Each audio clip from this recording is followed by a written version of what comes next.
Mesdames, Mesdemoiselles, Messieurs, bonjour. Décidément, on n'a pas fini de parler du voyage de M. Pompidou en Afrique. Après les propos qu'il a tenus sur une nécessaire évolution de la coopération, après avoir annoncé que la France renonçait au remboursement des dettes contractées par les pays africains envers la France, le président Pompidou, hier soir, a dû improviser sa réponse au discours prononcé par le chef de l'État du Togo, le général Eyadema. En effet, le général Eyadema a demandé que la parité du franc CFA par rapport au franc français soit reconsidérée. M. Pompidou n'a alors pas caché son agacement et il a immédiatement dit ce qu'il pensait de cette demande. Nous allons entendre deux phrases essentielles du discours du chef de l'État togolais et la réponse de M. Pompidou. C'est une question de justice et nous souhaitons qu'une étude exhaustive basée sur des critères objectifs permette de fixer dans les meilleurs délais une nouvelle parité plus favorable à nos peuples. L'indépendance, la souveraineté que peuvent réclamer les autres, elle a ses limites dans la garantie que donne l'État français. L'une est liée à l'autre.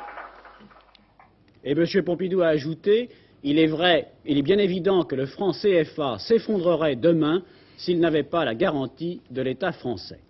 Cette querelle sur la valeur du franc CFA demande une explication. Qu'est-ce en fait, Alain Weller, que cette monnaie qui vaut la moitié du franc français? Eh bien, elle a été créée à la Libération. Pendant la guerre, les prix avaient augmenté beaucoup plus en métropole que dans nos colonies africaines pour que ces pays puissent continuer à importer des produits et des équipements français, ce qui était vital pour eux. On décida que le franc des colonies françaises d'Afrique, CFA, vaudrait désormais 2 francs français. Depuis, cette parité n'a jamais été modifiée. Le franc CFA, aujourd'hui communauté financière africaine, subit les mêmes fluctuations que le franc français. Il est garanti par la Banque de France. Les banques africaines échangent librement leurs francs contre les nôtres. En contrepartie, elles confient les devises étrangères qu'elles reçoivent à la Banque de France. Pratiquement, cela se résume ainsi pour les Français qui vont en Afrique. Plus précisément dans l'ancienne AOF, l'ancienne AEF, le Cameroun, le Togo ou Madagascar, ils se rendent compte dès leur arrivée qu'il faut 1 franc français, grosso modo, en France pour acheter un produit. Le même produit coûtera 1 franc CFA en Afrique. Par conséquent, pour vous, le coût de la vie est 2 fois plus élevé dans ces pays. Monsieur Pompidou l'a dit, on ne va pas modifier la parité du franc CFA, mais certains pays pourraient demander à changer de système. Cela se discute aujourd'hui même et demain à Brazzaville, où se tient la réunion des ministres des Finances de la France, M. Giscard d'Estaing y est, des pays de l'Afrique équatoriale et du Cameroun. Cet incident a quelque peu gâché l'atmosphère hier soir à Lomé. Les danseurs du Togo ont eu bien du mal à dégeler l'atmosphère devant les 3000 personnes qui assistaient à la réception offerte par le général Eyadema. Ce matin, un nouveau tête-à-tête a eu lieu entre les deux chefs d'État et il ne fait naturellement pas de doute que le problème du franc CFA a été au centre de la discussion. Débat serré hier soir sur la première chaîne et à armes égales entre M. Gaston Defferre et M. Edgar Faure. Après l'affrontement, le député maire socialiste de Marseille et le ministre des Affaires sociales ont confié leurs sentiments à Gilbert Denoyan, notamment sur la querelle qui avait surgi à propos de la majorité tournante. Vous avez parlé de majorité tournante. Ça n'a pas été très clair là-dessus. Si M. Edgar Faure a proposé des comités de travail dans lesquels on réunirait des hommes de la majorité de l'opposition et qui, dans certains cas, permettraient d'avoir une majorité qui serait du côté de l'opposition et dans d'autres cas, une majorité qui serait du côté de la majorité telle qu'elle existe aujourd'hui. Ce qui fait que ces majorités seraient changeantes. Tantôt c'est une majorité de droite, tantôt c'est une majorité de gauche, ce qui est, je crois, une chose qui est impossible pour gouverner un pays de façon stable et efficace. Vous êtes content de votre émission? Non, je ne suis pas content de moi. Et j'ajoute que, après certaines dépenses nerveuses comme celle-là, je ne suis jamais content de moi. D'une façon générale non plus, je ne suis jamais content de moi. Monsieur Defferre vous a accusé de vouloir faire une majorité tournante. Qu'est-ce que vous en pensez? Mais il a donné le premier exemple parce que du temps de la Grande Fédération, il n'avait pas du tout la même position. Actuellement, je n'ai fait aucun tournant de majorité, mais je pense qu'en France, un certain nombre de problèmes pourraient être étudiés à l'abri des polémiques entre les partis. Parce que tout n'est pas politisé, nous pourrions arriver à mieux résoudre certains problèmes en nous entendant sur des questions d'idées. C'est ce que j'ai appelé des majorités d'idées. Vous êtes content de votre émission de ce soir? Médiocrement, j'ai été un peu grippé, je ne me sentais pas dans ma meilleure forme, mais enfin... C'est au public d'apprécier. Monsieur Roger Souchal a annoncé qu'il serait candidat dans la première circonscription de Nancy contre monsieur Jean-Jacques Servan-Schreiber, qui lui avait ravi son siège au mois de mai 1971. Monsieur Souchal a précisé qu'il serait candidat même s'il n'obtenait pas l'investiture de l'UDR. Les sénateurs ont adopté la nuit dernière la première partie de la loi de finances, celle qui concerne les recettes, mais ils ont repoussé le barème de l'impôt sur le revenu. 200 étudiants en médecine ont occupé hier soir pendant 3 heures la faculté de médecine de la rue des Saints-Pères à Paris. Cette manifestation n'est qu'un épisode du conflit qui oppose actuellement les étudiants en médecine au ministère de l'Éducation nationale au sujet de la sélection. Dominique Laury nous explique de quoi il s'agit exactement. Oui, l'occupation hier soir pendant quelques heures de la faculté de la rue des Saints-Pères à Paris montre que le mouvement de protestation lancé il y a 15 jours à Marseille par les étudiants en médecine se développe. Après Marseille, c'est Montpellier. 14 étudiants font la grève de la faim. Puis Clermont et Paris, où aux grévistes de Cochin s'ajoutent depuis hier ceux de Lariboisière. Rappelons que ce mouvement est déclenché pour protester contre ce que les étudiants appellent le numerus clausus, c'est-à-dire la sélection en médecine. Un exemple. À Marseille, 44 étudiants de première année reçus au concours n'ont pas été admis en seconde. Reçus mais non admis car le nombre d'admis est fixé en fonction du nombre de lits d'hôpitaux. L'étudiant reçoit en effet à partir de la 3e année un enseignement à l'hôpital auprès des malades. Mais ce qui complique la situation, c'est le fait que l'infrastructure hospitalière varie selon les régions. Si bien que tel UR de médecine dispose de nombreux lits, d'autres d'une faible quantité et par voie de conséquence se verra dans l'obligation de limiter le nombre de futurs médecins, même si les notes du concours sont excellentes. Bref, cette modalité qui dans l'application est différente d'une région à une autre en fonction du nombre de lits d'hôpitaux est considérée par les étudiants comme une profonde injustice. Au ministère de l'Éducation nationale, on précise que les étudiants reçus mais non admis faute de place pourront désormais poursuivre leurs études dans une autre UER. Mais tel étudiant marseillais pourra-t-il d'une année à l'autre se rendre à Lille ou à Strasbourg? Pour les étudiants en médecine, le problème reste entier. Beaucoup de médecins également ne sont pas contents. Ceux des départements de la Vienne et de l'Oise notamment sont en grève aujourd'hui. Ils demandent une augmentation de leurs honoraires et surtout l'élaboration d'une véritable politique de la santé. Il y a un espoir de règlement du conflit des usines Berlier. La direction a fait hier de nouvelles propositions que les syndicats qualifient de petits pas en avant. Une nouvelle réunion doit avoir lieu demain. Les obsèques de Mme Eboué, la veuve du gouverneur général Félix Eboué, ont été célébrées ce matin en l'église Saint-François-Xavier à Paris. C'est également ce matin qu'ont eu lieu les obsèques de notre consoeur Bernadette Marchal. Bernadette Marchal était journaliste au Monde. Elle s'occupait plus spécialement des affaires européennes.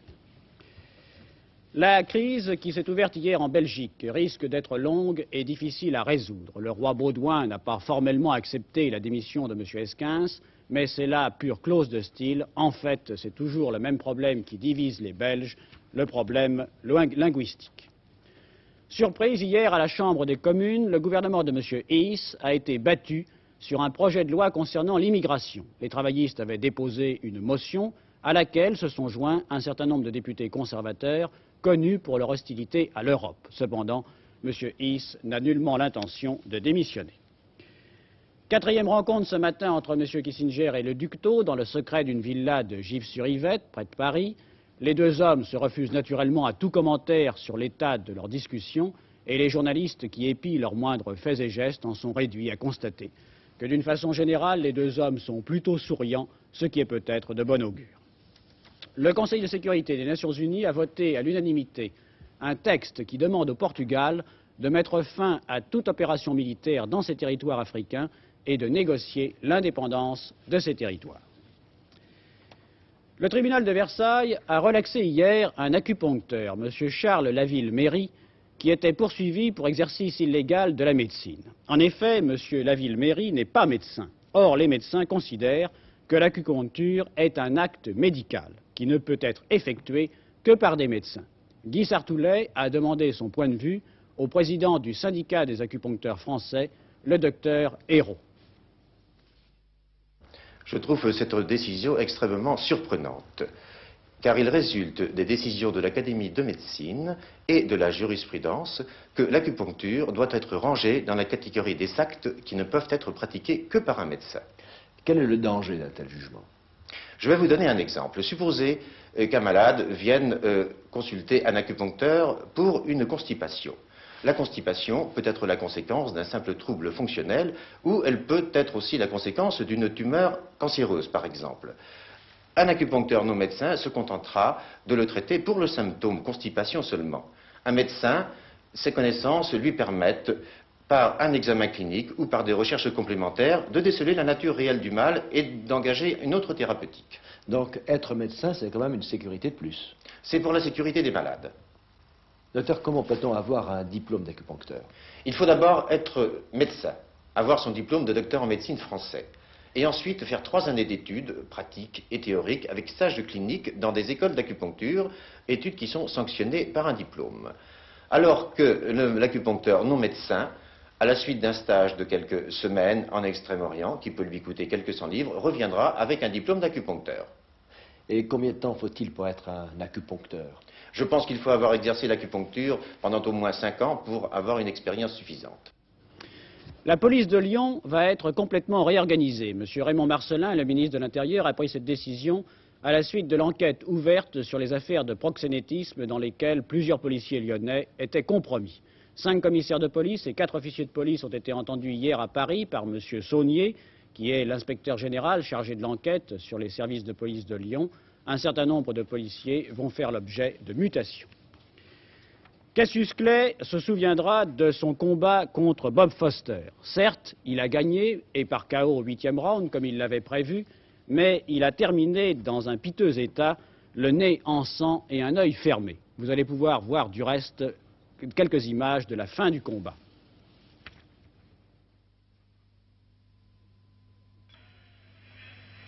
Cette coupure à la paupière gauche de Cassius Clay a nécessité 5 points de suture. Et c'est la première fois que le grand Mohamed Ali était blessé dans un combat. Mais il n'avait rien perdu de sa superbe. Regardez-le ici à droite en culotte blanche. Cassius Clay se permet de jouer littéralement avec Bob Foster. Il fait semblant d'avoir les jambes flageolantes, alors que son adversaire est à sa merci. Nous sommes ici à la 7e reprise, et Cassius Clay, qui pèse 100 kilos, soit 19 de plus que Foster, ne va pas tarder à s'imposer. Foster va tomber. Il finira tout de même ce 7e round, mais on sent que cela maintenant ne peut plus durer très longtemps.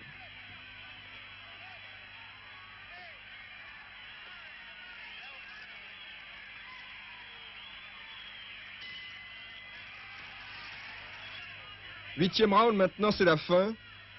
Cassius Clay l'avait annoncé à l'avance. Regardez. Cassius Clay va gagner par KO, mais les 2000 spectateurs du casino de State Line dans le Nevada se demandent si à 31 ans, Cassius Clay pourra un jour obtenir cette revanche contre Joe Frazier qu'il réclame depuis très longtemps. Jean-Claude Boutier n'est plus champion du monde des poids moyens, champion d'Europe, pardon. L'Union européenne de boxe l'a déchu de son titre. Elle a désigné à sa place le champion de France Bettini pour rencontrer le Danois Tom Box, titre en jeu. Le jury du prix Ramex, dont fait partie notamment notre directrice, Mme Jacqueline Baudrier, a récompensé cette année un dessinateur de presse, notre confrère Conque, pour sa série de dessins publiés dans Le Monde et dont vous voyez un dessin derrière moi. Les amateurs de cinéma peuvent voir depuis hier un film qui s'appelle Les Griffes de Jade. Ce film a une particularité, il a été tourné à Hong Kong, qui tente à devenir la Hollywood de l'Extrême-Orient. Là-bas, 2 frères, les frères Schwan, dirigent un véritable empire qui occupe en permanence 40 metteurs en scène, 300 acteurs, 6000 techniciens et produit 50 films par an. Les Griffes de Jade est un de ces films, en voici un extrait.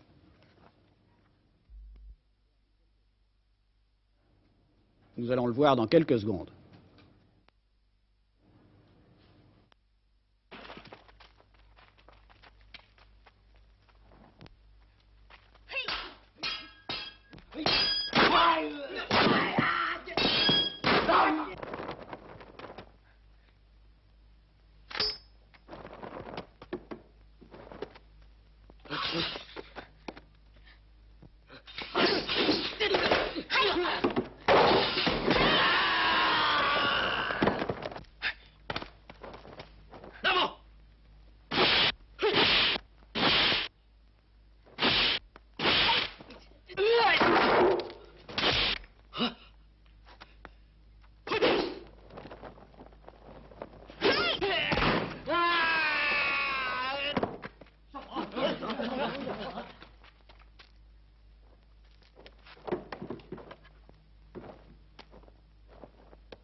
Vous ne le saviez peut-être pas, mais dans le beefsteak que vous mangez, il y a des protéines. Il n'y en a du reste pas uniquement dans les aliments, puisque l'on en trouve aussi dans le pétrole, qui, après transformation bien sûr, pourrait peut-être être un jour l'une des bases de notre alimentation. Mais que sont exactement les protéines? À quoi servent-elles? Quelle est leur composition dans nos aliments? C'est à cette question que répond notre magazine d'aujourd'hui.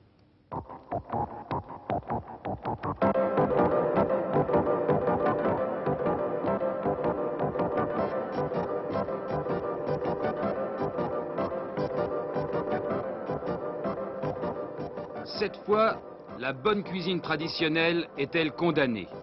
Le steak de pétrole va-t-il détrôner notre beefsteak national? On peut se poser la question puisqu'on a appris à fabriquer des protéines à base de pétrole et que la viande, c'est essentiellement des protéines. Pourtant, les espoirs de ceux qui travaillent sur les protéines sont à la fois plus modestes et plus ambitieux.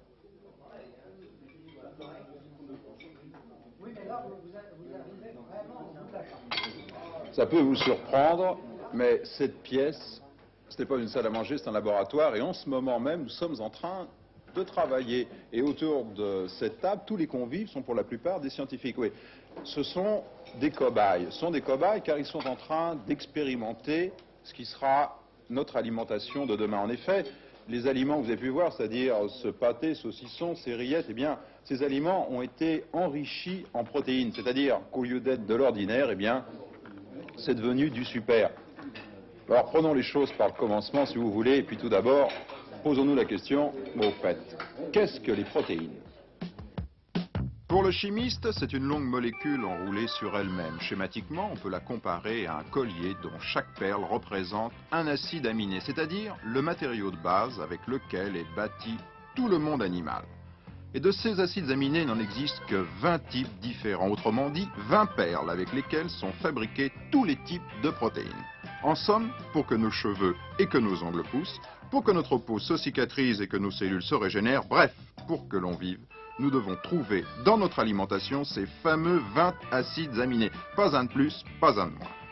Les physiologistes ont calculé nos besoins en protéines. Selon eux, ils sont très bas, puisque 20 grammes suffisent pour un homme. Autrement dit, en consommant 100 grammes de viande et 250 grammes de pain, nous aurions notre ration. Mais en fait, on ne vit pas avec ce taux-là. Aucune population à travers le monde ne vit avec le minimum des physiologistes. L'homme consomme plus de protéines finalement qu'il n'en a théoriquement besoin. Oui, et on consomme à peu près 4 à 5 fois plus que ce dont on a besoin. Alors évidemment, on se demande pourquoi. Ce pourquoi, je crois qu'on peut y répondre à l'heure actuelle, c'est que c'est ça qui nous donne notre tonus. Au fond, les protéines, c'est la clé de voûte, on peut dire, de toute l'alimentation, c'est ça qui centre tout, et en particulier, c'est ça qui centre la quantité de calories, et par conséquent, l'espèce de tonus qu'on a à vivre, et pour se battre dans l'existence, eh bien, c'est le taux de protéines qui lui justifie.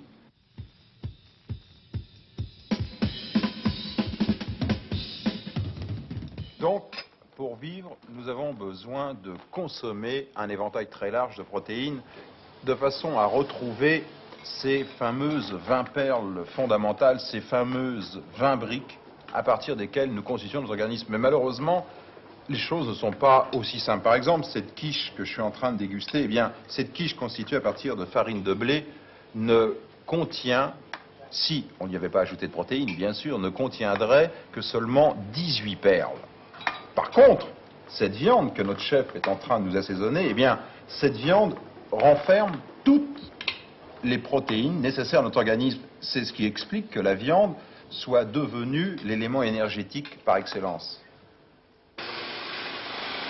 Et aujourd'hui, nous en consommons 4 fois plus qu'en 1945, mais avec nos 62 kilos par an et par habitant, nous sommes encore bien loin des Américains. Et pourtant, on en manque déjà. Ainsi, nous apportons plus de bœuf que nous exportons de voitures. Mieux encore, un mouton sur 5, un cheval sur 2 proviennent également de l'étranger. Et ce phénomène ne concerne pas que la France. Toute l'Europe est logée à la même enseigne. Toute l'Europe est déficitaire en viande. En fait, ce déséquilibre en protéines est en partie dû à nos habitudes alimentaires. Pourquoi? Regardez. Eh bien tout simplement parce qu'en fait nous ne consommons que la moitié du bœuf.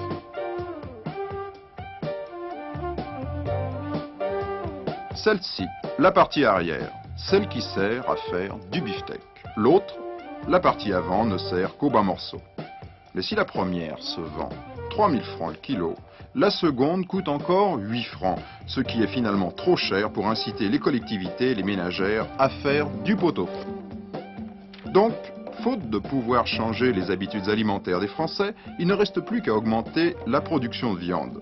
C'est l'une des voies prospectées par l'INRA, c'est-à-dire l'Institut national de la recherche agronomique, dans son centre de Clermont-Ferrand. Là, on effectue des sélections de races, on améliore les espèces et même on va jusqu'à analyser la viande pour découvrir sa composition chimique. Pour découvrir ce qui finalement fait la saveur de la viande. Et pour les scientifiques, tout devient mesurable. Tout s'exprime en chiffres, comme ici, la couleur. Et là, la tendreté. On ne dira plus chez le boucher, donnez-moi un rôti bien tendre, mais plutôt, je voudrais un rôti classe 50.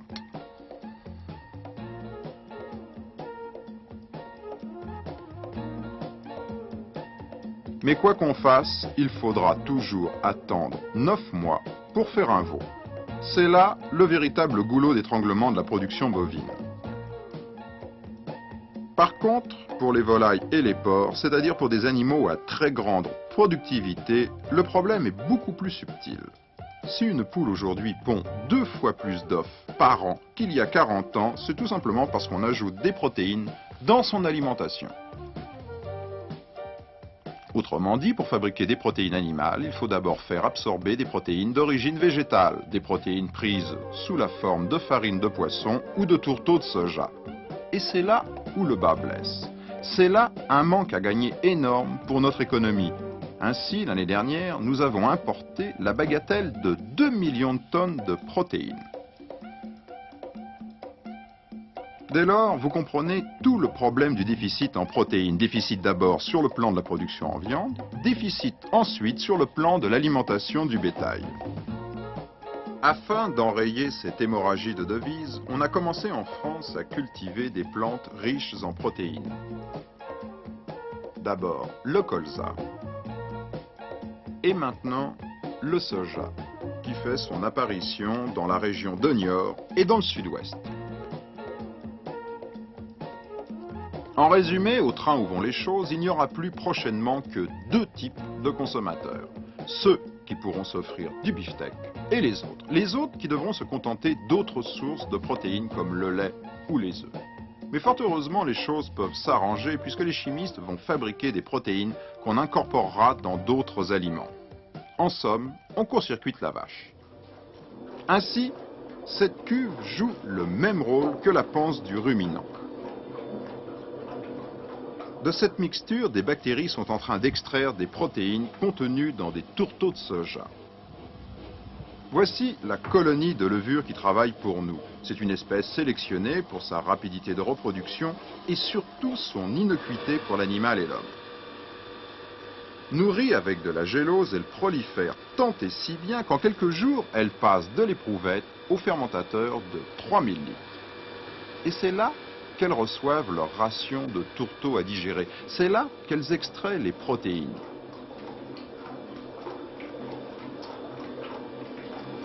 Et puis, le travail une fois effectué, elle meurt. Ainsi, de cette mixture, par filtration puis séchage, on extrait une poudre de protéines.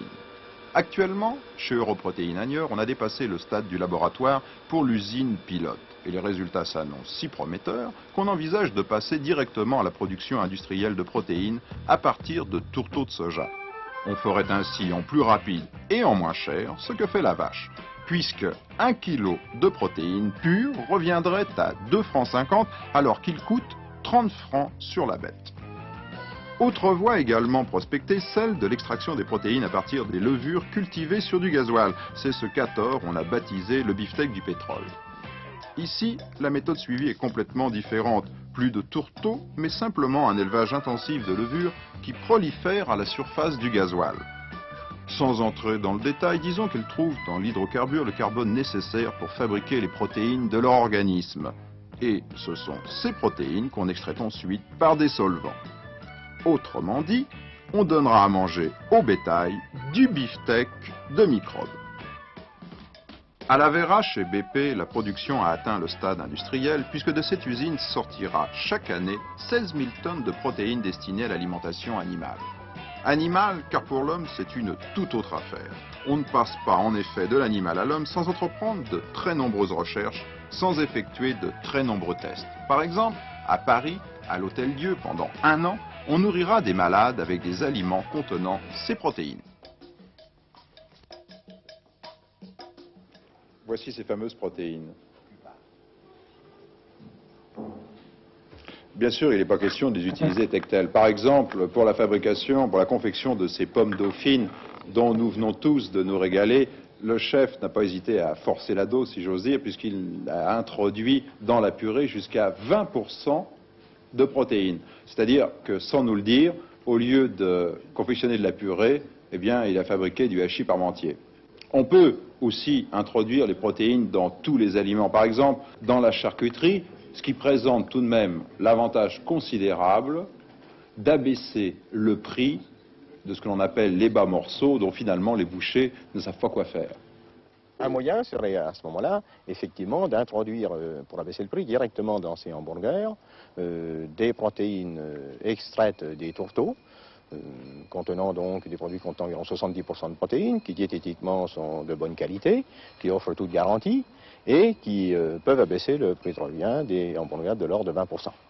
Oui, parce qu'on substitue à des protéines animales qui sont chères, des protéines végétales qui sont 5 fois moins chères. Environ 5 fois moins chères dans les concentrats de protéines que l'on peut utiliser pour mettre dans ces fabrications, avec toutes les garanties souhaitables.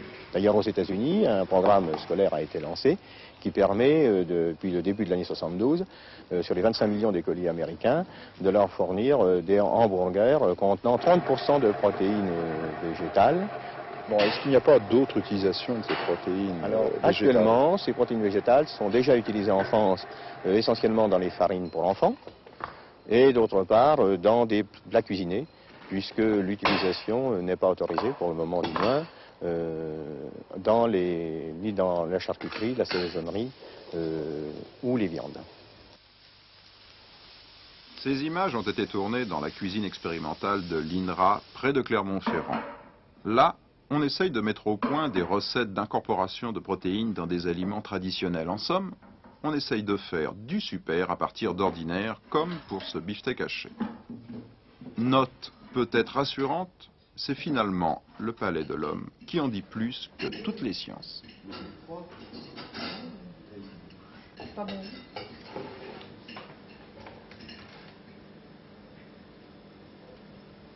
Les Américains, vous vous en doutez, n'en sont pas restés là, puisque depuis 15 ans, ils incorporent des protéines dans des aliments pour collectivités, produits qui d'ailleurs sont maintenant importés en France.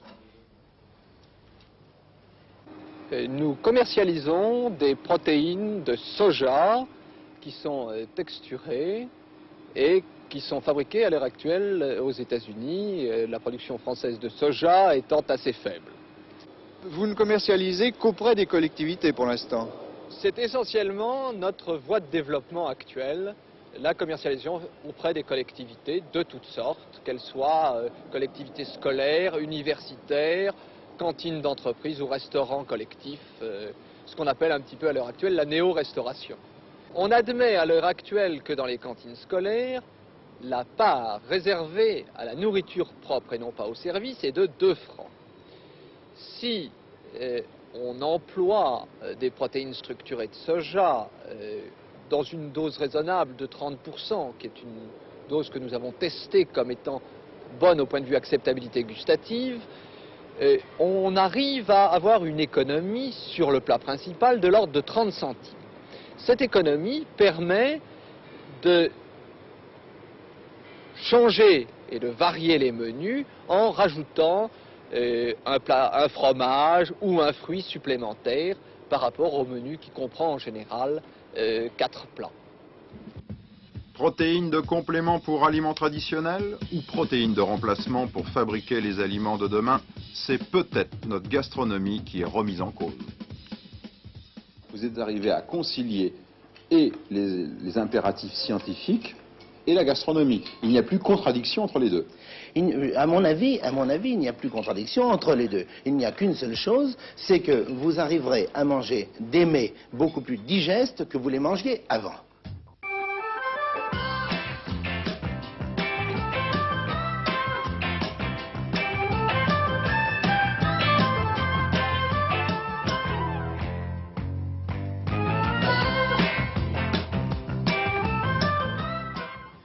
La bourse, enfin, comment est-on aujourd'hui autour de la corbeille, Gérard Vidalanche?